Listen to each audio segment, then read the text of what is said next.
Hello friends, welcome back to my YouTube channel. तो आज हम करेंगे पैरेटो ऑप्टिमैलिटी। ठीक है। सो ये पैरेटो ऑप्टिमैलिटी बेसिकली क्या है कि सोशल वेलफेयर इकोनॉमिक्स होती है, उसके अंदर एक टॉपिक आता है that is called Pareto optimality. तो सोशल वेलफेयर हम कैसे कर सकते हैं, उसका सबसे पहला कंसेप्ट सोशल वेलफेयर का किसने दिया था? पैरेटो ने। ठीक है। उन्होंने कुछ कंडीशंस बताई थी कि अगर वो कंडीशंस पूरी होती हैं तो मतलब कि किसी भी इकोनॉमी में सोशल वेलफेयर हो रहा है। ठीक है, सोशल वेलफेयर अच्छा है। तो पैरेटो ऑप्टिमैलिटी क्या होता है? ठीक है। सो पैरेटो ऑप्टिमैलिटी देखो ये किसने दिया, सबसे पहले तो हम ये देखेंगे। तो पैरेटो ऑप्टिमैलिटी का कंसेप्ट किसने दिया? वेल्फ्रेडो पैरेटो, इसलिए इसका नाम पैरेटो ऑप्टिमैलिटी। इनका नाम क्या था? वेल्फ्रेडो पैरेटो। उन्होंने क्या किया? कार्डिनल यूटिलिटी को क्या है रिजेक्ट किया और ऑर्डिनल यूटिलिटी को लिया। इसलिए हम देखेंगे कि जब इनके हम डायग्राम देखेंगे तो उसमें ये लोग आईसी कर्व का, पैरेटो ने आईसी कर्व्स का यूज किया क्योंकि उन्होंने कार्डिनल यूटिलिटी को क्या किया था? रिजेक्ट किया था। और पैरेटो ऑप्टिमैलिटी ने कहा था कि सोशल वेलफेयर का जो है वो इंटरपर्सनल कंपैरिजन ऑफ यूटिलिटी से कोई लेना देना नहीं है। इंटरपर्सनल कंपैरिजन ऑफ यूटिलिटी मतलब हमारी यूटिलिटी किसी पे डिपेंडेंट नहीं है। उन्होंने ये बोला पैरेटो ने कि हमारी यूटिलिटी इंडिपेंडेंट है। वेलफेयर का और यूटिलिटी के आपस में दो लोगों के बीच में आपस में कंपैरिजन होना यूटिलिटी का, उनका आपस में कोई लेना देना नहीं है। यूटिलिटी इंडिपेंडेंट है। ठीक है। और उसके बाद हम लोग क्या बोलते हैं कि पैरेटो ऑप्टिमैलिटी जो है वो एक्चुअल में होता क्या है। देखो पहले हम लोग वो देखेंगे। तो देखो एग्जाम्पल लेते हैं हम लोग। तो पैरेटो ऑप्टिमैलिटी वो कंडीशन है जब हम किसी को बेटर ऑफ नहीं कर सकते दूसरे को वर्स ऑफ किए बिना। मतलब इन शॉर्ट हम कहें तो हम किसी का भला नहीं कर सकते दूसरे का बुरा किए बिना। ठीक है। मतलब हम इकोनॉमी के उस लेवल पे पहुंच चुके हैं कि हम किसी एक का भला नहीं कर सकते, हमें दूसरे को नुकसान करना पड़ेगा एक का भला करने के लिए। फॉर एग्जाम्पल मान लो ये इकोनॉमी है। ठीक है। इस इकोनॉमी के अंदर सिर्फ 3 ही लोग रहते हैं। ठीक है। ये इंडिया है, इस इंडिया में 3 लोग रहते हैं। इंडिया की नेशनल इनकम मान लो 150 है। ठीक है। इसके पास 70 रुपये है, इसके पास 30 है और इसके पास 50 रुपये है। इस 150 में से 70, 30, 50 तीनों लोगों के पास रुपये हैं। अब हमें एक का अगर भला करना है तो हम इकोनॉमी के उस लेवल पे पहुंच चुके हैं। मतलब हमारा इकोनॉमी में डिस्ट्रीब्यूशन इस तरह से हो चुका है कि अगर हमें किसी एक का भला करना है तो हमें दूसरे को वर्स ऑफ करना पड़ेगा क्योंकि पूरी इकोनॉमी की इनकम कितनी है? 150। अगर हमें ए का भला करना है, मान लो हमें ए को 10 रुपये ज़्यादा देने हैं, उसको 80 करना है, तो अभी कितना हो जाएगा? 160 होना चाहिए, लेकिन है तो 150। तो हमें या तो बी से वो रुपए लेने पड़ेंगे या सी से वो लेने पड़ेंगे। मतलब अगर हमें एक का वेलफेयर करना है, अगर एक का वेलफेयर करना है तो हमें दूसरे को वर्स ऑफ करना पड़ेगा। पैरेटो ऑप्टिमैलिटी वो सिचुएशन होती है कि हम उस कंडीशन पे पहुंच चुके हैं कि अगर हमें एक का एक को थोड़ा सा अच्छा करना है, ठीक है, तो हम दूसरे को बुरा करना पड़ेगा। तो Pareto optimality is a condition where we can't someone better off without making other worse off. मतलब हम किसी को बेटर ऑफ नहीं कर सकते दूसरे को वर्स ऑफ किए बिना। लेकिन मान लो हम अभी इस कंडीशन पे ना पहुंच चुके। ठीक है। मान लो हमारे पास 160 10 रुपये और आ जाए इकोनॉमी में, तो अब हम क्या है? अब हम किसी एक को एक्स्ट्रा 10 रुपये दे सकते हैं इसको। ठीक है। और लेकिन हमें किसी से कम नहीं करना पड़ा। तो एक कंडीशन जहां पर हम किसी को भी बेटर ऑफ कर रहे हैं, हम क्या है? किसी को भी बेटर ऑफ कर रहे हैं, मतलब किसी को भी कुछ एक्स्ट्रा दे रहे हैं और दूसरे को नुकसान किए बिना, without making other worse off, making other worse off. मतलब एक को हम क्या कर रहे हैं? फायदा पहुंचा रहे हैं, दूसरे को नुकसान पहुंचाए बिना। तो that is called Pareto improvement या फिर increase in social welfare. Country के सोशल वेलफेयर में क्या हुआ? इंक्रीज। ये देखो 150 से इनकम 160 होगी, वो कंट्री के सोशल वेलफेयर में इंक्रीज हुआ। ठीक है। तो इसी को क्या बोलते हैं? पैरेटो इम्प्रूवमेंट है, जब हम किसी को फायदा पहुंचा रहे हैं और दूसरे को नुकसान नहीं पहुंचाना पड़ रहा। That is called Pareto improvement. Pareto optimality जब हम किसी को फायदा नहीं पहुंचा सकते जब तक कि हम दूसरे को नुकसान ना पहुंचा दे, that is called Pareto optimality. ठीक है। एक होता है हमारा decrease in social welfare, decrease in social welfare.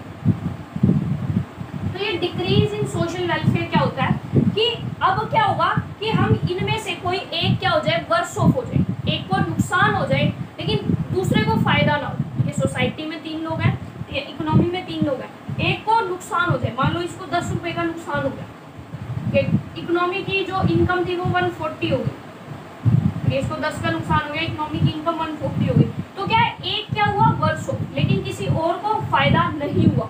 तो जब एक वर्स ऑफ होता है लेकिन किसी और को फायदा नहीं होता, that is called decrease in social welfare. So welfare में इंक्रीज कब होगा, जब किसी को फायदा होगा और दूसरे को नुकसान नहीं होगा। डिक्रीज कब होगा सोशल वेलफेयर में, जब किसी को हम क्या करेंगे, लाइक किसी को नुकसान होगा, कोई वर्स ऑफ होगा लेकिन कोई बेटर ऑफ नहीं होगा, तो वो होगा डिक्रीज इन सोशल वेलफेयर। और ऑप्टिमैलिटी कब होगी, ऑप्टिमैलिटी उस सिचुएशन पे होगी जब हम किसी को भी फायदा नहीं पहुंचा सकते दूसरे को नुकसान किए बिना। सो आप लिख सकते हैं Pareto optimality is a condition where we can't someone better off without making other worse off. हम किसी को भी फायदा नहीं पहुंचा सकते दूसरे को नुकसान पहुंचाए बिना। अब बात आती है कि जो पैरेटो ऑप्टिमैलिटी है, क्या उससे सोशल वेलफेयर डिटरमाइन हो जाता है। देखो, पैरेटो ऑप्टिमैलिटी सोशल वेलफेयर को डिफाइन नहीं करती पूरी तरह, लेकिन ये बहुत नेसेसरी कंडीशन है। ये क्या है, सफिशिएंट कंडीशन तो नहीं है वेलफेयर को डिफाइन करने के लिए। आगे आप देखोगे, आगे और भी वेलफेयर की अलग अलग आएंगी, लाइक स्कीटोविस्की की आएगी, ठीक है। सो कैल्डोर कंपनसेशन क्राइटेरिया आएगा, तो वो हम देखेंगे। तो ये सफिशिएंट कंडीशन तो नहीं है वेलफेयर की, but yes it is a necessary condition. ये क्या है, बहुत ज़रूरी कंडीशन है वेलफेयर को अचीव करने के लिए, ठीक है। तो ये पैरेटो ऑप्टिमैलिटी है। तो अब हम देखते हैं कि पैरेटो ऑप्टिमैलिटी, जैसे हमने कहा, वो जस्ट एक एग्जाम्पल था, ठीक है, वो हम एग्जाम में नहीं लिखते, तो वो जस्ट एग्जाम्पल था जो अभी हमने कहा कि इकोनॉमी में 3 लोग हैं उस तरह से। तो अब हम पैरेटो ऑप्टिमैलिटी को डिफाइन कैसे करेंगे, ठीक है। सो पैरेटो ऑप्टिमैलिटी को डिफाइन करने के लिए हम मॉडल लेते हैं। मॉडल होता है हमारा 2x2x2, मतलब हम एक एग्जाम्पल लेते हैं कि इकोनॉमी में 2 कंज्यूमर हैं, 2 प्रोड्यूसर हैं और 2 फैक्टर्स ऑफ प्रोडक्शन, ठीक है। और इनका यूज करके हम क्या करेंगे, कंजप्शन करेंगे, प्रोडक्शन, 2 कंज्यूमर, 2 गुड्स और 2 फैक्टर्स ऑफ प्रोडक्शन। तो हमारे पास क्या है, ये एक मॉडल लेते हैं हम, 2x2 मॉडल इसको बोलते हैं। इसके थ्रू हम पैरेटो ऑप्टिमैलिटी को डिफाइन करते हैं, डिटरमाइन करते हैं, 2x2 मॉडल। सो इसमें क्या है कि 2 कंज्यूमर है, 2 गुड्स हैं और 2 फैक्टर ऑफ प्रोडक्शन, ठीक है। सो इसके थ्रू हम लोग कैसे अपनी कैसे हम डिफाइन करेंगे। सो हम देखते हैं कि efficiency of distribution of commodity among the consumer. हम देखेंगे कि जो इकोनॉमी के अंदर कंज्यूमर हैं, ठीक है, क्या उनको वो जो भी चीज़ कंजप्शन कर रहे हैं, तो क्या उसके अंदर ऑप्टिमैलिटी है। तो हम एग्जांपल लेंगे 2 कंज्यूमर्स का, 2 कंज्यूमर्स आपस में क्या कर रहे हैं, कंजप्शन कर रहे हैं, ठीक है। तो वो 2 कंज्यूमर्स कंजप्शन कर रहे हैं, तो क्या उनके बीच में ऑप्टिमैलिटी है, मतलब वो दोनों ही गुड्स को इस तरह से कंज्यूम कर रहे हैं कि अब हम एक को बेटर ऑफ नहीं कर सकते दूसरे को वर्स ऑफ किए बिना, ठीक है। तो इसको हम बोलते हैं एफिशिएंसी इन कंजप्शन, ठीक है। अभी हम इनको काफ़ी डिटेल में करेंगे, तब आपको और भी अच्छे से समझ आएगा, ठीक है। तो जब हम क्या देखते हैं, एफिशिएंसी ऑफ डिस्ट्रीब्यूशन, 3 तरह से मतलब पैरेटो ऑप्टिमैलिटी को डिफाइन करते हैं। Efficiency of distribution of commodity among the consumer, फिर efficiency in allocation of factor among the firms, इसको बोलते हैं एफिशिएंसी इन प्रोडक्शन, ठीक है। उसके बाद हमारी होती है efficiency in the allocation of factor among commodities, ये होता है हमारा प्रोडक्ट मिक्स। सो इसके अंदर हम लोग डिटेल में देखेंगे कि क्या हमारी इकोनॉमी में जो कंजप्शन हो रहा है वो ऑप्टिमल है, क्या हमारी कंट्री में जितना प्रोडक्शन हो रहा है उतना ही कंजप्शन हो रहा है एग्जैक्टली। तो वो चीज़ें हम क्या है इनके थ्रू देखते हैं, और फिर हम देखते हैं पैरेटो ऑप्टिमैलिटी। सो जो वेल्फ्रेडो पैरेटो थे, उन्होंने ये 3 कंडीशंस दी, ठीक है। इनको मैथमेटिकली भी उन्होंने डिफाइन नहीं किया, ठीक है, जस्ट उन्होंने इनको एक्सप्लेन किया था।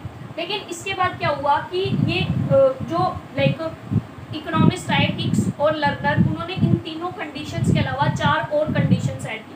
तो पैरेटो ऑप्टिमैलिटी के अंदर हमारी बेसिकली 7 मार्जिनल कंडीशंस आती है, जिनको हम फर्स्ट ऑर्डर कंडीशन बोलते हैं। तो एक तो फर्स्ट ऑर्डर कंडीशन और एक second order condition. First order condition के अंदर हमारी 7 मार्जिनल कंडीशंस आती हैं, जिनमें से ये 3 तो हमारी किसने दी थी, पैरेटो ने ही दी थी, लेकिन इसके अलावा 4 और, ये 3 इनकी मैथमेटिकल अप्रोच प्लस 4 और किसने दी थी, लर्नर और हिक्स ने दी थी, और सेकेंड ऑर्डर कंडीशन। तो अगर जब ये सातों के सातों यानी first order condition plus second order condition fulfil होती है, तभी हम कहते हैं पैरेटो ऑप्टिमैलिटी अचीव हुई है, ठीक है। आपको बहुत कम जगह सातों कंडीशंस मिलेंगी यूट्यूब पे, लेकिन हम हमें क्या है सातों के सातों कंडीशंस करनी है क्योंकि इम्पोर्टेंट है, लेकिन पैरेटो ने सिर्फ 3 ही दी थी। सो वन बाय वन तीनों को डिस्कस करेंगे। What is efficiency in consumption, what is efficiency in production and what is product mix. ठीक है, तो क्या होता है ये सब चीज़ें, एफिशिएंसी इन कंजप्शन, प्रोडक्शन और प्रोडक्ट मिक्स क्या होता है। लेकिन उससे पहले हम लोग कुछ चीज़ें डिस्कस करते हैं, कंसेप्ट जो कि हम यहाँ पर यूज़ करने वाले हैं। ठीक है, तो इसके अंदर हमारे क्या होंगे बेसिकली 3 मेन कंसेप्ट का हम लोग यूज़ करेंगे। I must say 4 concept. एक हम करेंगे इंडिफरेंस कर्व का यूज़, ठीक है, जो कि हमने पहले काफ़ी डिटेल में डिस्कस कर रखी है। तो एक तो हम करेंगे इंडिफरेंस कर्व्स का यूज़ करेंगे। ठीक है, हम क्या करेंगे आइसो पॉइंट कर्व्स का यूज़ करेंगे। हम प्रोडक्शन पॉसिबिलिटी कर्व या प्रोडक्शन पॉसिबिलिटी फ्रंटियर का यूज़ करेंगे। और हम एडजवर्थ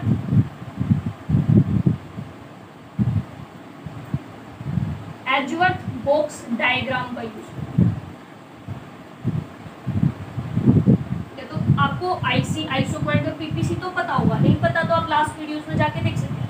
ये थोड़ा सा हमने मुश्किल है जो अभी तक हमने कवर नहीं किया। ठीक है, इसको हम देखें। So IC you know indifference curve हम इस तरह से बनाते हैं कि दो गुड्स के कंजप्शन को शो कर दिया है जहाँ से हमें इक्वल लेवल ऑफ यूटिलिटी मिलती है। आईसी क्या होती है, locus of all the combination of 2 goods where consumer is indifferent. मतलब 2 गुड्स के अलग अलग कॉम्बिनेशंस का बनाया हुआ एक कर्व जो कंज्यूमर को इक्वल लेवल ऑफ यूटिलिटी देता है, दैट इज कॉल्ड आईसी।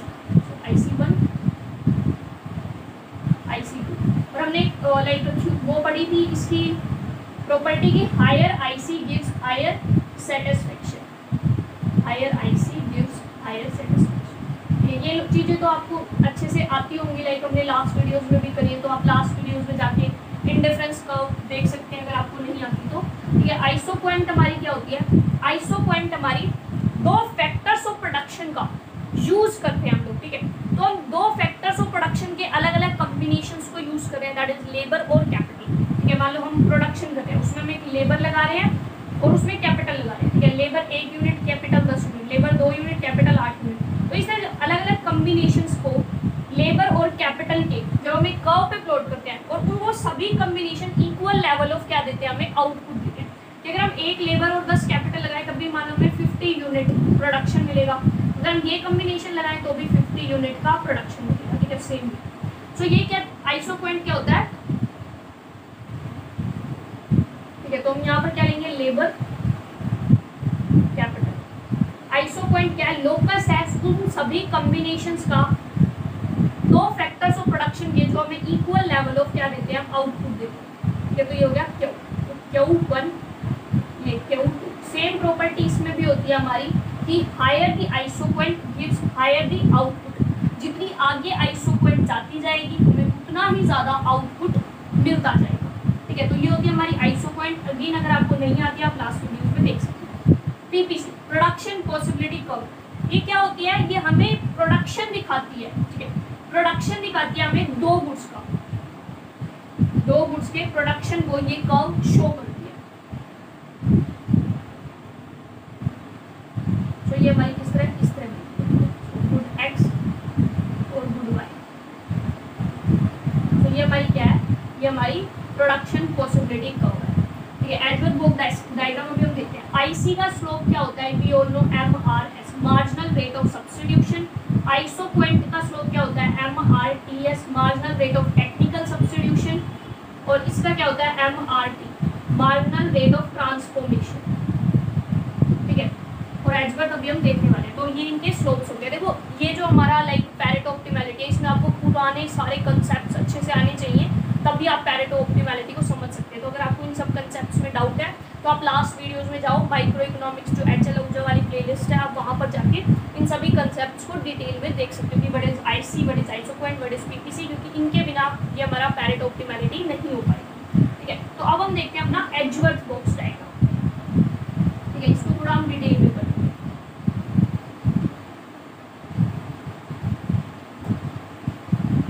देखो एडवर्थ बॉक्स डायग्राम बेसिकली क्या होता है, देखो मान लो अभी हम अलग अलग लिखते हैं। ठीक है, एक हमारे पास कंज्यूमर है, ठीक है, एक कंज्यूमर ए है, एक कंज्यूमर बी है। ठीक है, कंज्यूमर ए की अगर हम आईसी बनाए तो ये दोनों 2-2 गुड्स का कंजप्शन कर रही है, गुड एक्स गुड वाई, ठीक है। इसकी आईसी हमारी कैसे बनेगी, इस तरह, ये इसकी आईसी है, IC A1, IC A2, IC A3, ये कंज्यूमर बी, कंज्यूमर बी भी क्या कर रहा है, 2 गुड्स का कंजप्शन कर रहा है।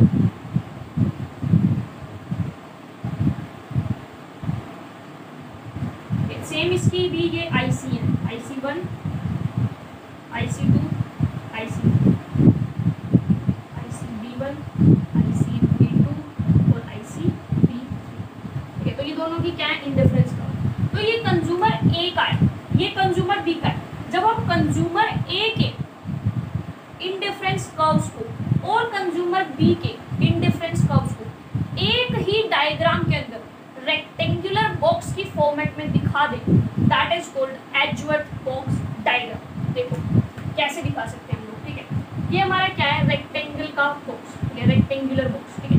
देखो यहाँ तक, देखो यहाँ तक क्या है, हमने इस डायग्राम को उठा के यूं पे यूं रख दिया, लेकिन ये डायग्राम है, इसको उठा के रखेंगे तो ये यूं ही चला जाएगा। तो हम इसको क्या करेंगे, इस डायग्राम को ऐसे उल्टा करके उठा के रखेंगे, मतलब ये वाला जो है ये हमारा कहाँ जाएगा, ऊपर, ठीक है। ये इसकी ये जो वाई एक्सिस है ये कहाँ आएगी, इस तरह नीचे। तो ये बन गया एडजवर्थ बॉक्स। तो ये क्या है, कंज्यूमर ओरिजिन, ठीक है, ओरिजिन। ये कंज्यूमर बी का है यहाँ से, ये कंज्यूमर ए का। तो ये क्या है, कंज्यूमर ए का ग्राफ, और ये कौन सा है, कंज्यूमर बी का ग्राफ। हमने क्या किया, कंज्यूमर ए का ग्राफ तो सीधा के सीधा रखा, कंज्यूमर बी का ग्राफ हमने उल्टा करके इसके ऊपर रख दिया। तो जब एक रेक्टेंगुलर बॉक्स जो 2 अलग अलग कंज्यूमर के कंजप्शन को शो कर रहा है एक ही डायग्राम के अंदर, ठीक है, तो उसको हम लोग बोलते हैं एडजवर्थ बॉक्स डायग्राम। अब अगर हम यहाँ आईसी बनाएं तो देखो ये IC1, IC2, IC3, IC4, ये किसकी है, कंज्यूमर ए की, C2, IC3 एंड IC4। अगर यहीं पर हम लोग बी कंज्यूमर की आईसी बनाए तो बी देखो, अब मैं तो उल्टा नहीं हो सकती, लेकिन अब आप यहाँ खड़े होके देखो तो बी का हमने क्या कर रखा है, ग्राफ उल्टा रख रखा है। यहाँ खड़े होके देखो तो इसकी आईसी कैसे बनेगी, इस तरह से, ठीक है। तो इस तरह से इसकी क्या बनेगी, आईसी बनेगी। तो ये होगी आईसी बी की, आईसी बी की, ठीक है, आईसी बी की और आईसी बी। तो ये होता है हमारा एडजवर्थ बॉक्स डायग्राम, जहां पर हम 2x2 मॉडल को एक साथ दिखाएं। तो हम यहाँ पर क्या दिखा रहे हैं, 2 कंज्यूमर और 2 गुड्स को, एक्स और वाई 2 गुड्स हैं और 2 कंज्यूमर है।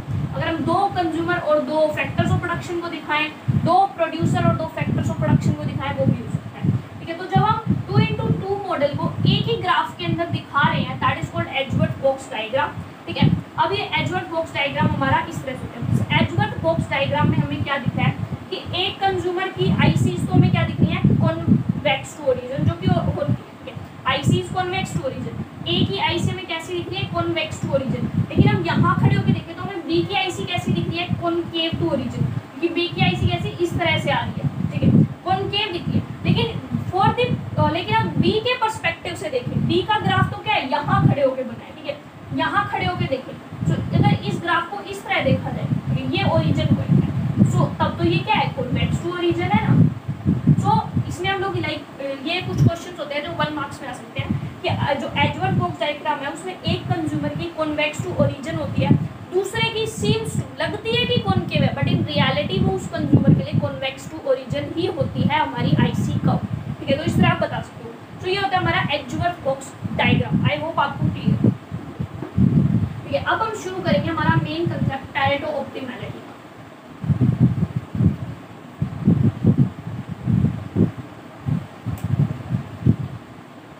सो पैरेटो ऑप्टिमैलिटी, उसमें हम फर्स्ट क्या करेंगे,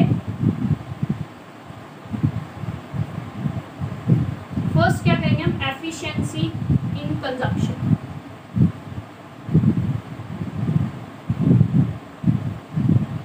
क्या हो रहा है, कंजप्शन के अंदर एफिशिएंसी है, तो इसमें एफिशिएंसी कंजप्शन में अचीव कब होती है, देखो कंजप्शन के अंदर एफिशिएंसी अचीव कब होती है, या हम कहें ऑप्टिमैलिटी कंजप्शन के अंदर कब अचीव होती है।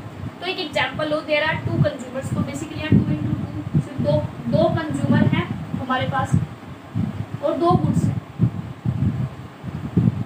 ठीक है, 2 कंज्यूमर 2 गुड्स हैं हमारे पास, 2 कंज्यूमर है, ठीक है।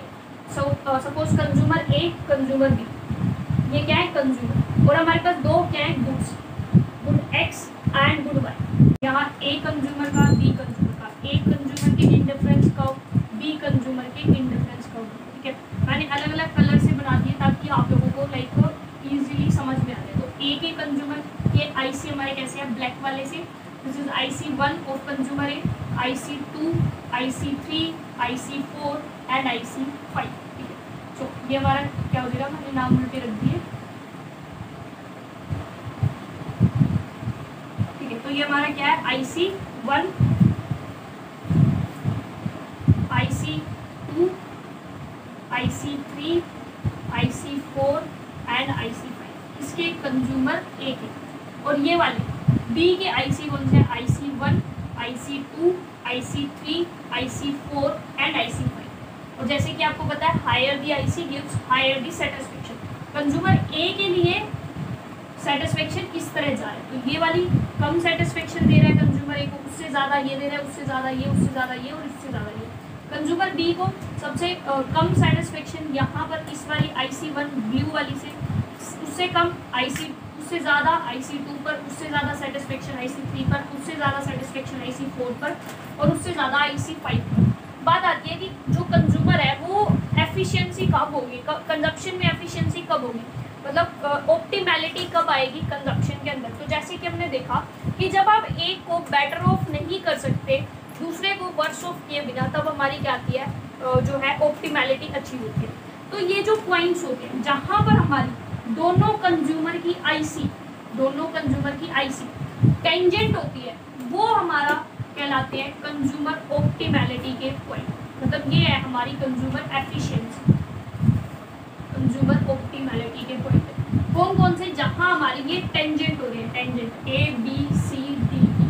तो कंज्यूमर ऑप्टिमैलिटी हमारी कहाँ है, इन पॉइंट्स पे, A point, B point, C point, D point, E point. और अगर हम उन सभी ऑप्टिमल पॉइंट्स को मिला दें तो हमें एक लाइन मिलती है जिसे हम क्या बोलते हैं, कॉन्ट्रैक्ट कर्व बोलते हैं। क्या बोलते हैं, कॉन्ट्रैक्ट कर्व, ठीक है। तो कंज्यूमर ऑप्टिमैलिटी, अब हमने क्यों कहा कि इन्हीं पॉइंट्स पे ऑप्टिमैलिटी है, सपोज इनमें से कोई भी एक पॉइंट ले लिया मैंने, B पॉइंट ले लिया, ठीक है, B पॉइंट पे हम लोग हैं, B पॉइंट पे कंज्यूमर A जो है, पॉइंट B पे कंज्यूमर A और कंज्यूमर B, कंज्यूमर A अपने कौन से आईसी पे, तो कंज्यूमर A B पॉइंट पे अपने IC2 पे है, ठीक है, IC2 पे। और कंज्यूमर जो B है, जो कंज्यूमर B है वो इस B पॉइंट पे कौन से आईसी पे है, 4th पे। देखो कौन सा आईसी है हमारा, ये 4th आईसी, ये IC4 पर। अगर ये कंज्यूमर B से मान लो C पॉइंट पे जाएगा, C पॉइंट पे, तो C पॉइंट पे क्या होगा, जो कंज्यूमर A है वो कौन से आईसी पे है और कंज्यूमर B कौन से आईसी पे है। तो कंज्यूमर A हमारा C पॉइंट पे कौन से आईसी पे होगा, देखो कौन सा आईसी है, IC3 पर होगा। लेकिन जो कंज्यूमर B है वो कौन से पे चला जाएगा, वो यहाँ पर IC4 था, यहाँ कौन से पे है, IC3। तो देखो अब हमारा higher the IC higher the satisfaction, consumer A जो है वो तो क्या है, IC2 से IC3 पर चला गया, जैसे ही हम B से C पर गए मतलब क्या हुआ, बेटर हो, उसकी सेटिस्फेक्शन बढ़ गई। लेकिन वहीं ये जो था कंज्यूमर B वो IC4 से IC3 पर आ गया, मतलब इसकी सेटिस्फेक्शन क्या हो गई, कम, मतलब ये क्या हुआ, वर्स ऑफ। तो अगर हमने एक को बेटर ऑफ किया तो दूसरा हमारा वर्स ऑफ हुआ। इसीलिए बोलते हैं कि ये सभी पॉइंट पैरेटो ऑप्टिमल है, कि अगर इन पॉइंट्स पे हम लोग किसी को बेटर ऑफ करते हैं तो हमें बाकियों को वर्स ऑफ करना पड़ेगा, ठीक है, मतलब किसी एक को वर्स ऑफ करना पड़ेगा। To make someone better off we will have to worse off the another, ठीक है, हमें एक को वर्स ऑफ करना पड़ेगा किसी एक को बेटर ऑफ करने के लिए इन पैरेटो ऑप्टिमल पॉइंट्स पे, जो कि किससे मिलके बने हैं, जहां पर कंज्यूमर A की आईसी कंज्यूमर B की आईसी के टेंजेंट आई है, और आईसी टेंजेंट है मतलब उनके स्लोप इक्वल है। स्लोप क्या होते हैं, स्लोप होता है MRS, अभी बताया था मैंने थोड़ी देर पहले। सो कौन कौन सी गुड ले रहे हैं हम, गुड X गुड Y, तो MRS for good XY, MRS for good XY किसका, कंज्यूमर A का और कंज्यूमर B का, जहां इक्वल आया वो हमारी क्या हुई, कंज्यूमर में एफिशिएंसी, कंजप्शन में एफिशिएंसी, ठीक है, कंज्यूमर ऑप्टिमैलिटी, कंजप्शन की ऑप्टिमैलिटी का पॉइंट है, जहां पर MRS XY ऑफ इक्वल आता है MRS of XY of consumer B के, ठीक है। तो यहाँ सभी पॉइंट्स पर A की IC B की IC के क्या है, टेंजेंट है, इसीलिए यहाँ पर हमारी क्या है, ऑप्टिमैलिटी है। और हमने पता है टेंजेंट को कहाँ होते हैं, जहाँ उनके स्लोप इक्वल होते हैं, और स्लोप क्या होता है, MRS। तो कंज्यूमर A का MRS कंज्यूमर B का MRS जहाँ इक्वल आया वो हमारी ऑप्टिमैलिटी है। और वो सभी पॉइंट्स कौन से हैं, A B C D। अभी सभी पॉइंट्स के अलावा जितने भी पॉइंट्स हैं वहाँ हमारा कंज्यूमर कभी भी जो है वो लाइक ऑप्टिमैलिटी में नहीं होगा, हमारा कंजम्पशन ऑप्टिमल नहीं होगा। वहाँ पर हम लोग किसी को बेटर ऑफ कर सकेंगे, दूसरे को वर्स ऑफ किए बिना। देखो एग्जाम्पल लेके चलते हैं, ठीक है। सपोज हम लोग इस पॉइंट के ऊपर है, let's name this point as G, ये हम इस पॉइंट पे हैं, ठीक है। अब ये थोड़ा ध्यान से देखना, थोड़ा कॉम्प्लिकेटेड हो जाएगा, ठीक है, डायग्राम हमारा। इसको मैं इस तरह नीचे ले गया, इसको इस तरह हम नीचे लेके आए, इस तरह मैंने एक लाइन ली और उसको ये इसको इस तरह कर दिया, अब साफ दिखा होगा आपको। और सेम हमने एक इधर से हॉरिजॉन्टल लाइन, तो एक इस तरह लाइन आई, एक इस तरह लाइन। अब हम इधर देखें तो कंज्यूमर A है, कंज्यूमर A उसके लिए गुड X का है, ये कंज्यूमर A गुड X की कितनी क्वांटिटी ले रहा है इस G पॉइंट पे, इतनी, ठीक है, यहाँ से यहाँ तक इसको X1। तो कंज्यूमर A OX1 ले रहा है गुड X की क्वांटिटी, गुड Y की कितनी ले रहा है, यहाँ तक, तो इसको नाम दे दिया मैंने Y1। तो कंज्यूमर A OY1 ले रहा है गुड Y की, OX1 ले रहा है गुड X की, फाइन, ठीक है। अब हम क्या देखते हैं कि यहाँ पर कंज्यूमर जो B है वो क्या कर रहा है। सो जब X क्वांटिटी का गुड कंज्यूमर A ने इतना पोर्शन लिया, तो बाकी बचा हुआ पोर्शन कौन ले रहा है, B ले रहा है। तो बाकी बचा हुआ पोर्शन मतलब ये, और कंज्यूमर का गुड X का है ऊपर, तो यही पोर्शन ये ऊपर वाला, मतलब कि यहाँ तक। तो ये OX2 पॉइंट हमारा, ये वाला कंज्यूमर B का OX2 वो कितनी ले रहा है, गुड X, ये गुड Y की इतनी ले रहा है। तो ये बचा हुआ पोर्शन कौन ले रहा है, गुड Y B ले रहा है, सॉरी कंज्यूमर B ले रहा है। तो ये बचा हुआ पोर्शन कितना है, ये, तो यहाँ पर हमने Y2 रख दिया। तो ये पोर्शन कंज्यूमर Y ले रहा है, सॉरी कंज्यूमर B ले रहा है गुड Y का, ठीक है। तो good X consumer A good X का OX1 और गुड Y का OY1 ले रहा है, कंज्यूमर B गुड X का OX2 और गुड Y का OY2, इतना पोर्शन ले रहा है, ठीक है। ये अब देखो यहाँ G पॉइंट पर हमारा कंज्यूमर A, ठीक है, सिंपल सा देखो G पॉइंट पर हमारा जो कंज्यूमर A है, ठीक है, वो कौन सी IC पर है, ये G पॉइंट कौन सी IC है, कंज्यूमर A की, ब्लैक वाली, मतलब ये यहाँ, ठीक है। तो ये कौन सी IC पर है, हमारा IC2 पर, IC2 पर है कंज्यूमर A। और हमारा कंज्यूमर B कौन से पे है, इस G पॉइंट पे कंज्यूमर B कौन से पे है। तो कंज्यूमर B है हमारा, ये देखो ये वाली IC, ये देखो, तो ये कौन सा है, IC3, IC3। अब अगर हम G पॉइंट से सपोज B पे जाएं, C पे जाएं, D पे जाएं, कहीं भी जाएं, कहीं भी चले जाते हैं, मैं चली गई C पॉइंट। तो C पॉइंट पे हमारा क्या हो रहा है, देखो C पॉइंट अभी हमने देखा था, C पॉइंट पे क्या है, कंज्यूमर A जो है हमारा वो कौन सी IC पे है, IC3 पे। कंज्यूमर B कौन सी पे है, IC3 पे। दोनों कंज्यूमर A IC3 पर, कंज्यूमर B भी कौन सा है, IC3 पर, ठीक है। तो अब देखो क्या हुआ, हम जब G पॉइंट से C पॉइंट पे गए तो कंज्यूमर A IC2 से IC3 पर पहुंच गया, कंज्यूमर A IC2 से IC3 पर पहुंच गया, और B क्या है, वही का वही है। मतलब हमने एक की सेटिस्फेक्शन को इंक्रीज कर दिया, हमने एक को क्या कर दिया, बेटर ऑफ कर दिया, और दूसरे को वर्स ऑफ करना ही नहीं पड़ा। तो ये क्या ऑप्टिमैलिटी हुई नहीं, ये तो इम्प्रूवमेंट हुई वेलफेयर में, कि हमने एक को बेटर ऑफ कर दिया, दूसरे को हमें वर्स ऑफ करना ही नहीं पड़ा। तो इसलिए हम कहते हैं कि इन कॉन्ट्रैक्ट कर्व के अलावा जितने भी पॉइंट्स होते हैं वहां पर हमारी ऑप्टिमैलिटी नहीं होती। ऑप्टिमैलिटी सिर्फ और सिर्फ कॉन्ट्रैक्ट कर्व के पॉइंट्स पर होती है, और कॉन्ट्रैक्ट कर्व के पॉइंट्स हमारे कहाँ पर इक्वल आते हैं, जहाँ MRS of XY for consumer A and MRS of XY for consumer B equal होते हैं। मतलब जहाँ दोनों कंज्यूमर का जो हमारा मार्जिनल रेट ऑफ सब्स्टिट्यूशन है या स्लोप ऑफ IC है, जब दोनों का इक्वल आ जाता है वो हमारी कहलाती है एफिशिएंसी इन कंजप्शन। अब हम देखेंगे एफिशिएंसी इन प्रोडक्शन, जस्ट बिल्कुल सेम है हमारी प्रोडक्शन के अंदर एफिशिएंसी, डिफरेंस हो जाएगा। गुड की जगह हमारे क्या आ जाएंगे, लेबर और कैपिटल आ जाएंगे, ठीक है, और IC की जगह हमारी आइसो पॉइंट आ जाएंगे।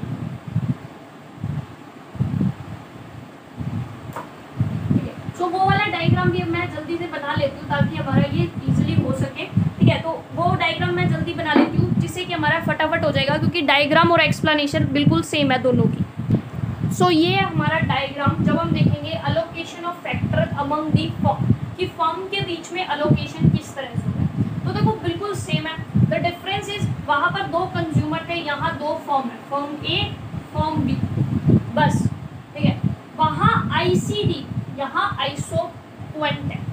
वहाँ पर 2 गुड्स थी, यहाँ पर क्या है हमारी 2 factors of production, labour capital, same चीज़ है बिल्कुल, ठीक है। वही एक्सप्लेनेशन है कि हमारी प्रोडक्शन में ऑप्टिमैलिटी या एफिशिएंसी तभी अचीव होगी, हमारी एफिशिएंसी तभी अचीव होगी जब हमारा क्या हो जाएगा कि जितने भी जितने भी फर्म्स हैं, ठीक है, 2 फर्म्स हैं हमारे यहाँ पर, तो जो दोनों फर्म्स हैं जब उनकी आइसोक्वेंट आपस में इक्वल हो, और आइसोक्वेंट का स्लोप क्या होता है MRTS फॉर लेबर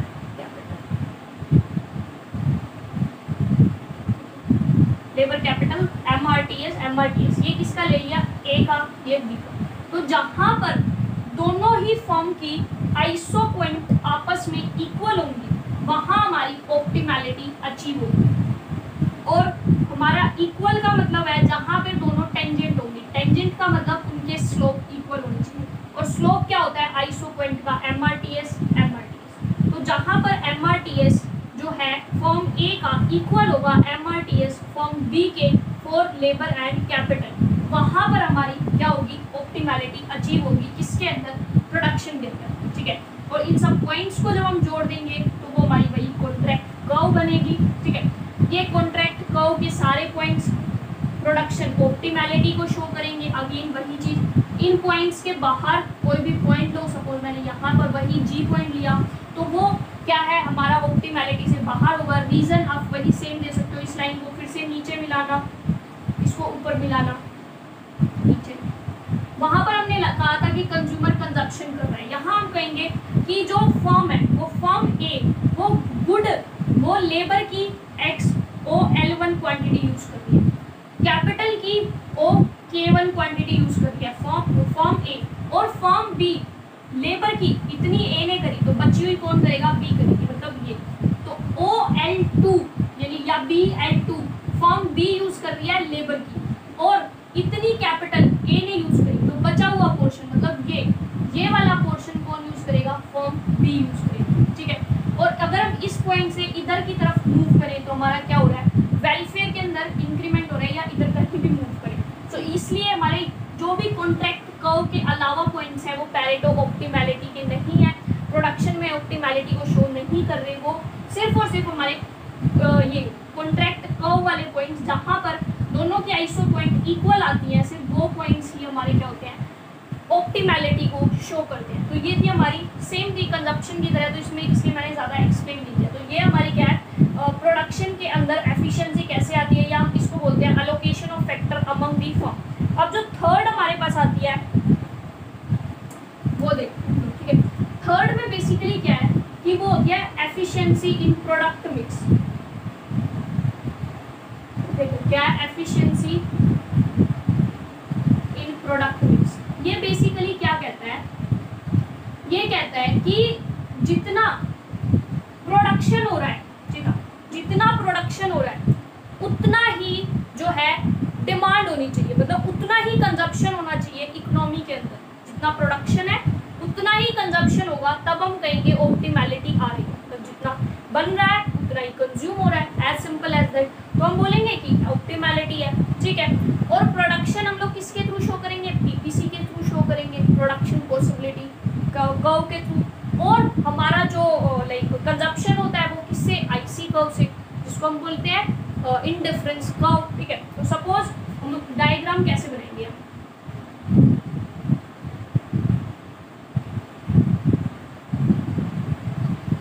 यहाँ हमारी क्या है, गुड X, यहाँ गुड Y, ठीक है, गुड X गुड Y, ये हमारी क्या है, PPC प्रोडक्शन पॉसिबिलिटी फ्रंटियर, नाम दे दिया मैंने P, ठीक है। ये PPC है जो कि शो कर रही है गुड X और गुड Y के प्रोडक्शन को। ये IC है जो कि शो कर रही है कंजप्शन को, IC1,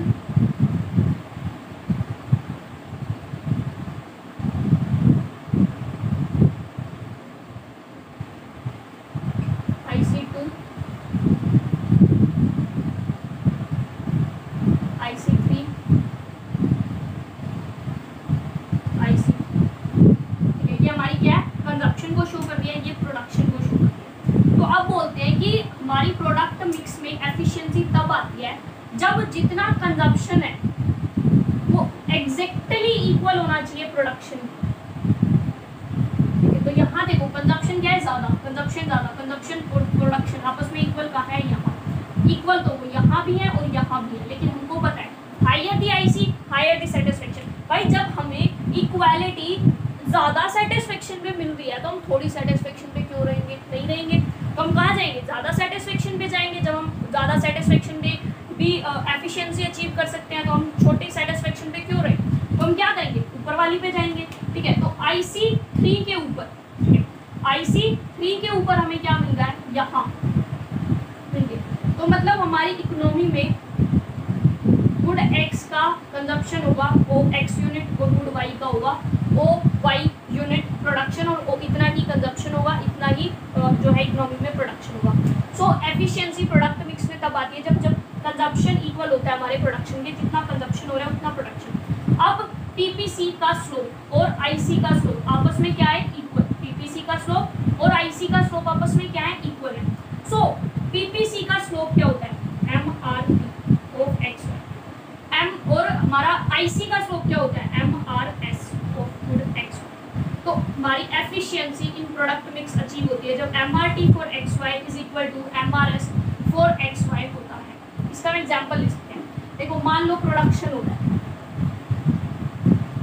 प्रोडक्शन हो रहा है, ठीक है, हमारी लाइक MRT दे रखी है 3x/1y, और जो है हमारी ये दे रखी है प्रोडक्शन MRT, और MRS दे रखी है 2x/1y। तो ये हमको क्या दिखा रहा है कि हमें एक गुड Y की प्रोडक्शन बढ़ाने के लिए 3 यूनिट गुड X की क्या करनी पड़ेगी, सेक्रीफाइस करनी पड़ेगी। एक यूनिट Y की बढ़ाने के लिए 3 यूनिट गुड X की सेक्रीफाइस करनी पड़ेगी। कंजप्शन में क्या शो हो रहा है कि हमें एक यूनिट अगर गुड Y की गेन करनी है तो हमें 2 यूनिट गुड X की क्या करनी पड़ेगी, सेक्रीफाइस करनी पड़ेगी। यहाँ क्या हो रहा है, सेक्रीफाइस ज़्यादा हो रहा है, उसी के प्रोडक्शन को गेन करनी है। यहाँ सेक्रीफाइस कम हो रहा है, उसी के प्रोडक्शन को गेन करनी है। तो इससे पता चलता है कि हमारी ये क्या है, ऑप्टिमैलिटी नहीं है, प्रोडक्शन और कंजप्शन आपस में इक्वल नहीं है। तो ये दोनों जब आपस में इक्वल आ जाएंगे, ठीक है, सपोज ये 2x/1y हो जाएगी या फिर ये 3x/1y हो जाएगी, तब हमारी क्या आ जाएगी, ऑप्टिमैलिटी। ठीक है, या तो ये 2x/1y हो जाए ताकि ये दोनों सेम आ जाए, या ये 3x/1y हो जाए ताकि ये दोनों सेम आ जाए। तो हमारी ऑप्टिमैलिटी जब ही अचीव होती है जब हमारी MRT और MRS आपस में इक्वल आ जाते हैं। तो स्पेशलाइजेशन तो ये बोलती है इस कंडीशन के अकॉर्डिंग कि 2 फॉर्म्स हैं, ठीक है, 2 फॉर्म्स हैं वो अलग अलग प्रोडक्शन करती है। ठीक है, ठीक है, 2 फॉर्म्स हैं, लाइक हम 2 गुड्स का यूज़ करके और प्रोडक्शन करते हैं। तो हम 2 फॉर्म्स प्रोडक्शन करनी है, उन दोनों फॉर्म्स का जो MRT है वो आपस में इक्वल आना चाहिए। ये बोलता है ऑप्टिमम डिग्री ऑफ स्पेशलाइजेशन। ठीक है, सपोज एक फॉर्म A है, ठीक है, फॉर्म A उसका MRT है 3x/1y, या हम कहें 3y/1x, कुछ भी कह सकते हैं, ठीक है। और B है उसका MRT है 2y/1x। इससे हमको क्या पता चलता है, ठीक है, MRT हमें क्या शो करता है, loss by gain, loss by gain. तो ये क्या शो कर रहा है कि यहाँ पर हमें 3 यूनिट का लॉस करना पड़ता है, y की 3 यूनिट लॉस करनी पड़ रही है 1 यूनिट x की गेन करने के लिए। ठीक है, तो क्या हो रहा है, y की 3 यूनिट हमें लूज करनी पड़ रही है, किसकी, x की 1 यूनिट को गेन करने के लिए। लेकिन यहाँ क्या है, यहाँ हमें y की 2 यूनिट को लॉस करना पड़ रहा है 1 यूनिट को x की गेन करने के लिए। ठीक है, सो मतलब कि हमारे लिए फ़ायदे की चीज़ कौन सी है, अगर हम Y गुड्स का प्रोडक्शन करें तो Y गुड्स का प्रोडक्शन फायदे में कब रहेगा, सॉरी X गुड का प्रोडक्शन फायदे में कहाँ रहेगा कि वो A फॉर्म प्रोड्यूस करे या B फॉर्म प्रोड्यूस करे। देखो अगर ये A गुड बनाएगी X का तो ये 3y लॉस करेगी, अगर ये A गुड बनाएगी X का तो ये 2 लॉस करेगी Y का। तो X गुड कहाँ पर बनाएंगे, जहाँ फायदा होगा, सीधी सी बात है। तो X गुड में हमें फायदा कहाँ होगा, जहाँ लॉस कम से कम हो रहा है, और लॉस कम कहाँ हो रहा है, यहाँ। तो हम क्या करेंगे, हम कहेंगे कि B जो फॉर्म है, B फॉर्म वो X गुड का करे ज़्यादा से ज़्यादा प्रोडक्शन, और A फॉर्म जो है वो Y गुड का प्रोडक्शन करे। तो ये होती है ऑप्टिमम डिग्री ऑफ स्पेशलाइजेशन, क्योंकि हमें दिख रहा है कि इसको स्पेशलाइजेशन है कहीं ना कहीं एक्स के प्रोडक्शन में और इसको स्पेशलाइजेशन है कहीं ना कहीं वाई के प्रोडक्शन में, ठीक है। तभी तो लॉस इस तरह से हो रहा है कि इसको एक गुड एक्स की गेन करने के लिए 3 वाई की लॉस करना पड़ रहा है, इसको एक गुड एक्स की गेन करने में 2 लॉस करने पड़ते हैं। तो एक्स गुड सबसे बेस्ट कहाँ पर है बनाना, जहाँ लॉस कम है। तो लॉस कम कहाँ है, यहाँ पर। तो बी फॉर्म के लिए सबसे बेस्ट क्या है कि वो एक्स गुड बनाए। ए फॉर्म के लिए सबसे बेस्ट क्या है कि वो वाई गुड बनाए। और हमारी ऑप्टिमैलिटी तब आएगी जब दोनों के एमआरटी आपस में इक्वल हो जाए।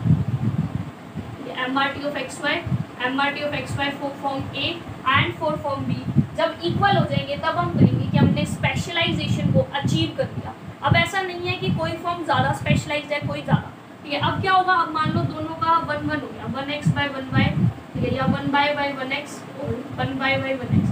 तो अब इसको भी एक x को गेन करने के लिए एक y को लॉस करना पड़ रहा है, इसको भी एक x को गेन करने के लिए एक y का लॉस करना पड़ रहा है। तो दोनों अब क्या है, अपने काम में पूरी तरह स्पेशलाइज्ड हो चुके हैं। हमने ऑप्टिमम डिग्री स्पेशलाइजेशन की जो थी उसको अचीव कर लिया है, ठीक है। तो ये हमें शो करता है ऑप्टिमम डिग्री ऑफ स्पेशलाइजेशन। तो आपको समझ आ गया। तो ऑप्टिमम डिग्री ऑफ स्पेशलाइजेशन में हमारा बेसिकली क्या होना चाहिए कि there are 2 firms producing 2 goods, ठीक है। 2 फर्म है जो कि 2 गुड्स को प्रोड्यूस कर रही है, X and Y. So the marginal rate of transformation between good X and good Y must be equal for both the firms A and, कि हमारा जो मार्जिनल रेट ऑफ ट्रांसफॉर्मेशन है गुड एक्स और good Y का वो दोनों forms के लिए इक्वल होना चाहिए। तब हम बोलेंगे कि हमारी क्या है और डिग्री ऑफ स्पेशलाइजेशन अचीव हुई है। So marginal rate of transformation of X Y for A and MRT of X Y for B दोनों क्या होने चाहिए, आपस में इक्वल होने चाहिए। तो इनका डायग्राम देखो, वैसे डायग्राम की इंपॉर्टेंस लाइक वैसे तो नहीं है, लाइक हमें डायग्राम के थ्रू कुछ एक्सप्लेन करने की नीड नहीं पड़ रही, लेकिन हम डायग्राम के थ्रू लाइक ऐसे एक्सप्लेन कर सकते हैं कि ये हमारा प्रोडक्शन को शो होता है, ठीक है। सेम वे कि हमारा क्या है प्रोडक्शन को शो। मान लो यहाँ हम इस लेवल पे हैं, ठीक है, यहाँ पर हम प्रोडक्शन गए इस लेवल पे, ठीक है। अब अगर हम यहाँ पर एक्स गुड को बढ़ाएंगे तो हमें क्या है, लाइक अगर हम यहाँ गुड एक्स है हमारी, यहाँ गुड वाई है, गुड एक्स और यहाँ गुड वाई और यहाँ भी गुड वाई। तो अगर हम यहाँ पर गुड एक्स को इंक्रीज करें, ठीक है, तो हमें गुड वाई का लॉस होगा। सेम में हम यहाँ गुड एक्स को इंक्रीज करें, गुड वाई का लॉस होगा। तो हमें क्लियरली दिख रहा है कि एक जगह तो हमारा एमआरटीएस क्या है, लाइक कम है, एक जगह हमारा एमआरटीएस ज़्यादा है। तो हम क्या करेंगे, प्रोडक्शन के फैक्टर्स को शिफ्ट करेंगे स्पेशलाइजेशन को अचीव करने के लिए, जो कि मैंने अभी एग्जाम्पल दिया। वो example is much better than this diagram, क्योंकि यहाँ डायग्राम की इतनी इंपॉर्टेंस नहीं है जितना हमें एग्जाम्पल के थ्रू समझ आ रहा है, ठीक है। डायग्राम सिंपली ये बता रहा है कि हमें यहाँ पर 2 चीज़ें दिख रही हैं, 2 गुड्स दिख रही हैं, उनका हमें प्रोडक्शन दिखाई दे रहा है, ठीक है। हमें एक गुड का प्रोडक्शन बढ़ाना है, दूसरे का कम करना पड़ेगा। तो एक में लॉस ज़्यादा है, दूसरे में लॉस कम है।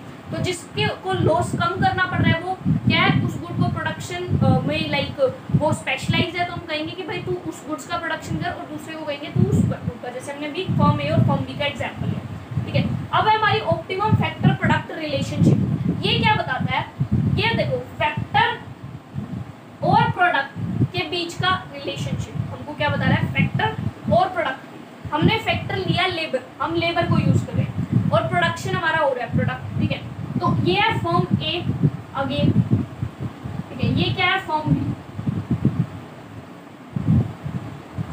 ठीक है। तो ऑप्टिमम फैक्टर प्रोडक्ट रिलेशनशिप क्या कहता है कि अगर हम लेबर को इंक्रीज करें तो हमें दोनों के दोनों में प्रोडक्शन में उतना ही चेंज आना चाहिए। लेबर में हम जितना चेंज ला रहे हैं, दोनों ही लाइक फॉर्म जो है उनमें प्रोडक्शन में उतना ही चेंज आना चाहिए। सिमिलर केस यहाँ पर है हमारा, ठीक है। सो फैक्टर प्रोडक्ट रिलेशनशिप क्या है कि जो चेंज इन क्वांटिटी है, चेंज इन आउटपुट है, और जो चेंज इन लेबर है वो इक्वल होना चाहिए चेंज इन क्वांटिटी और चेंज इन लेबर के फॉर्म ए और फॉर्म बी दोनों के लिए।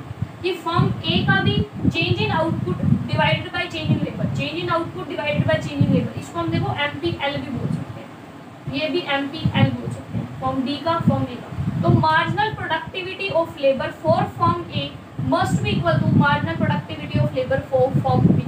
जैसे कि हम इस डायग्राम में देखते हैं, यहाँ पर देखो हमारा लेबर क्या है इस तरफ कि अगर हम लेबर इस तरफ करेंगे तो बढ़ेगी, और इस तरफ लेबर ले जा रहे हैं तो इंक्रीज हो रही है। वैसे हम क्या करते हैं, इधर जाता है तो इंक्रीज होती है, हमने यहाँ लेफ्ट वर्ड लिया, ठीक है। लेफ्टवर्ड जो है वो इंक्रीमेंट को शो कर रहा है। अगर हम यहाँ लेबर की 1 यूनिट इंक्रीज करें, ठीक है, तो हमारा प्रोडक्शन इंक्रीज होता है। यहाँ हम लेबर की 1 यूनिट इंक्रीज करें, प्रोडक्शन दोनों तरफ इंक्रीज होगा, लेकिन यहाँ प्रोडक्शन ज्यादा बढ़ेगा, यहाँ प्रोडक्शन कम बढ़ेगा, ठीक है। यहाँ प्रोडक्शन क्या होगा, ज्यादा बढ़ेगा, यहाँ कम बढ़ेगा।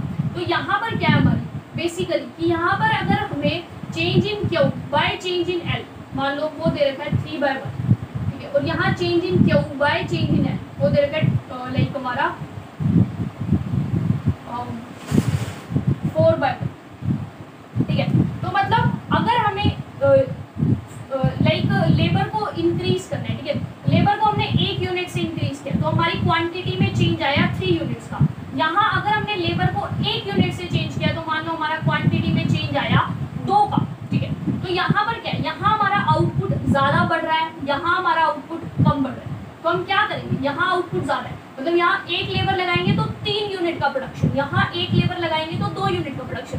तो इकोनॉमी के लिए सबसे बेस्ट क्या है कि लेबर उस जगह लगाओ जहाँ ज्यादा फायदा दे रही है। तो हम क्या करेंगे, यहाँ वाली लेबर को कहाँ शिफ्ट करेंगे, फॉर्म ए के अंदर। तो यहाँ वाली लेबर शिफ्ट हो जाएगी फॉर्म ए के अंदर। तो हमारी एफिशिएंसी तब आएगी जिस टाइम पे दोनों का ही change in Q by change in L, change in Q by change in L आपस में इक्वल आए, यानी कि मार्जिनल प्रोडक्टिविटी जब दोनों की इक्वल आ जाएगी तब हम कहेंगे कि हमें ऑप्टिमैलिटी अचीव हो चुकी है फैक्टर रिलेशनशिप में। इसको हम एक्सप्लेन कैसे करते हैं, इसको हम एक्सप्लेन करते हैं इस तरह से कि marginal rate of transformation between the factor and the product, ठीक है, marginal rate of transformation between the factor and product must be same for both the firms producing producing the output using that factor of production। कि उस factor of production का use करके जो भी firms, दो अलग अलग फर्म्स प्रोडक्शन कर रही हैं, उनकी दोनों का मार्जिनल रेट ऑफ ट्रांसफॉर्मेशन जो है लेबर और हमारा किस चीज़ का इसका आउटपुट का वो सेम होना चाहिए, ठीक है। सो इसको हम इसी तरह लिखते हैं, ये MRT for labour and output, MRT for labour and output for firm A and firm B आपस में इक्वल होना चाहिए। इन शॉर्ट हम लिखते हैं marginal productivity of labour for firm A and for firm B similar. देखो आप एक कंट्री के पर्सपेक्टिव से सोचो, एक कंट्री है इसमें 2 फॉर्म्स हैं, ठीक है, ए फॉर्म बी फॉर्म। अगर लेबर यहाँ जाएगी तो 2 का आउटपुट है, लेबर यहाँ जाएगी तो 3 का आउटपुट है। तो सीधी सी बात है, कंट्री के पर्सपेक्टिव से फायदा कहाँ है, लेबर को वहाँ लगाओ जहाँ फायदा ज़्यादा है। तो हम सारी लेबर यहाँ से फॉर्म बी से फॉर्म ए में शिफ्ट करेंगे, और कब तक शिफ्ट करते रहेंगे, जब तक दोनों के बीच में इक्वल लेवल ना आ जाए, कि जब तक इतना हम ना पहुँच जाए कि हम यहाँ भी उतनी लेबर लगाएं, यहाँ भी उतनी लेबर लगाएं और हमें आउटपुट भी सेम मिले, ठीक है, तब जब तक हम इस यहाँ से यहाँ लेबर शिफ्ट करते रहेंगे, ठीक है। तो ये हमारी होती है ऑप्टिमम फैक्टर प्रोडक्ट रिलेशनशिप। अब हमारी नेक्स्ट आती है optimum allocation of factor time. देखो इसमें बेसिकली क्या होता है कि हमने क्या है, फैक्टर के टाइम को ऑप्टिमली एलोकेट करते हैं। देखो एक लेबर है, ठीक है, लेबर कुछ टाइम तो वो काम करेगी, ठीक है, लाइक वर्क करेगी तो उसको इनकम मिलेगी, वर्क करेगी तो इनकम मिलेगी। लेजर खाली बैठेगी तो इनकम नहीं मिलेगी, ठीक है। अगर अपना वो टाइम देगी, लाइक काम करने में टाइम लगाएगी तो प्रोडक्शन होगा, कुछ ना कुछ प्रोडक्ट मिलेगा। तो एक इकोनॉमी के पर्सपेक्टिव से ये बोला जाता है कि ऑप्टिमैलिटी जब अचीव होती है जब हमारी इकोनॉमी में जो मार्जिनल रेट ऑफ सब्स्टिट्यूशन है लेबर और वर्क का, कि हमें जितना हम लोग लेजर है कि जितना हम लोग क्या कर रहे हैं, फ्री बैठे हैं, ठीक है, जितना हम लोग फ्री बैठे हैं और जितना हम लोग काम कर रहे हैं वो इक्वल होना चाहिए मार्जिनल रेट ऑफ ट्रांसफॉर्मेशन के between the time and the product, कि हम कितना टाइम दे रहे हैं उस काम में और कितना हमें प्रोडक्शन अचीव हो रहा है। सो ये जो पीपीसी है, ये पीपीसी हमें 2 चीज़ों को शो कर रही है कि हम कितना टाइम लगा रहे हैं उस चीज़ में, कितना टाइम हम काम कर रहे हैं और कितना हमको प्रोडक्शन अचीव हो रहा है। और ये आईसी है, ये आईसी शो कर रही है हमको किस चीज़ का, क्या कि हम कितनी टाइम लेजर खाली पे टाइम स्पेंड कर रहे हैं और कितना काम कर रहे हैं, ठीक है। सो कितना हम खाली टाइम स्पेंड कर रहे हैं और कितनी हमें इनकम हो रही है काम करके, ठीक है। और ये जो पीपीसी है ये शो कर रहा है एमआरटी बिटवीन दी हमारा किस चीज़ के बीच में, टी और पी, मतलब कितना तो टाइम हम लोग दे रहे हैं और कितना हमें इन रिटर्न प्रोडक्शन मिल रहा है। तो ये दोनों जब जहाँ पर इक्वल आते हैं वहाँ पर हमारा क्या होती है, एफिशिएंसी कंट्री के पर्सपेक्टिव सो ये दोनों इक्वल कहाँ है, इस पॉइंट पे। सो यहाँ हमारी क्या है, एफिशिएंसी हमें अचीव हो गई, ऑप्टिमैलिटी मिल गई फैक्टर के टाइम में, अलोकेशन। सो देखो ये तो याद करने की कंडीशन है, जब हमारा marginal rate of substitution for the labour and work for time is equal to the marginal rate of transformation between the time and the product, तो हमारी क्या होती है, एफिशिएंसी अचीव होती है। सो ये तो आपको याद करना पड़ेगा। नेक्स्ट हमारा इंटरटेम्पोरल एलोकेशन ऑफ मनी एसेट्स, ठीक है। सो इसमें बेसिकली क्या होता है, हमने ये कहता है कि देखो एक है उधार लेने वाला लेंडर, एक है बोरोवर, सॉरी लेंडर उधार देने वाला, बोरोवर उधार लेने वाला। ये लेंडर क्या है, उधार देने वाला, और बोरोवर कौन है, उधार लेने वाला, ठीक है, पैसे देने हैं हमने, ठीक है। So intertemporal allocation of money asset, money को हमने क्या करना है, अलोकेट करना है। अब ये जो लेंडर है, ये लेंडर की क्या बनी हुई है, आईसी बनी हुई है, ठीक है। मतलब ये शो कर रही है इक्वल लेवल ऑफ यूटिलिटी, इसको हम इंटरटेम्पोरल यूटिलिटी ऑफ लेंडर भी बोल सकते हैं, ठीक है, इंटरटेम्पोरल, ठीक है, कि अलग अलग टाइम में। ये क्या है, जैसे हम लोग लाइक नॉर्मल यूटिलिटी इस तरह बनाते थे कि वो गुड एक्स इतनी कंज्यूम कर रहा है, गुड वाई इतनी कंज्यूम कर रहा है, और जितने भी कम्बिनेशन है उनसे सेम यूटिलिटी। तो ये क्या शो कर रही है कि वो जो लाइक हमारा जो उधार देने वाला, मतलब जो लेंडर है, वो लेंडर कितना प्रेजेंट कंजप्शन कर रहा है, कितना फ्यूचर में कंजप्शन करना चाहता है, दोनों के कॉम्बिनेशंस को, प्रेजेंट में वो कितना कंजप्शन करना चाहता है, फ्यूचर में कितना कॉम्बिनेशन करना चाहता है। जैसे कि मान लो हम इस पॉइंट पे, तो यहाँ पर वो इतना प्रेजेंट कंजप्शन चाहेगा, इतना फ्यूचर कंजप्शन, इस पे है तो इतना प्रेजेंट इतना फ्यूचर। तो फ्यूचर कंजप्शन और प्रेजेंट कंजप्शन के अलग अलग कॉम्बिनेशंस पे जहाँ सेम यूटिलिटी मिल रही है, वो हमारा ये है intertemporal indifference curve of the lender, ठीक है, जो कि क्या शो कर रहा है कि वो उसका प्रेजेंट कंजप्शन और उसका future consumption equal utility provide कर रहा है हर आईसी के ऊपर, and higher the IC higher the level of satisfaction, ठीक है। ये अब देखो ये हमारी क्या है, आईसी मतलब कॉन्वेक्स टू ओरिजिन, तो ये क्या शो करती है, आईसी क्या है, कॉन्वेक्स, और कॉन्वेक्स कब होता है, जब हमारा एमआरएस जो होता है वो क्या करता है, डिक्रीज करता है। तो ये बेसिकली क्या शो करना चाहता है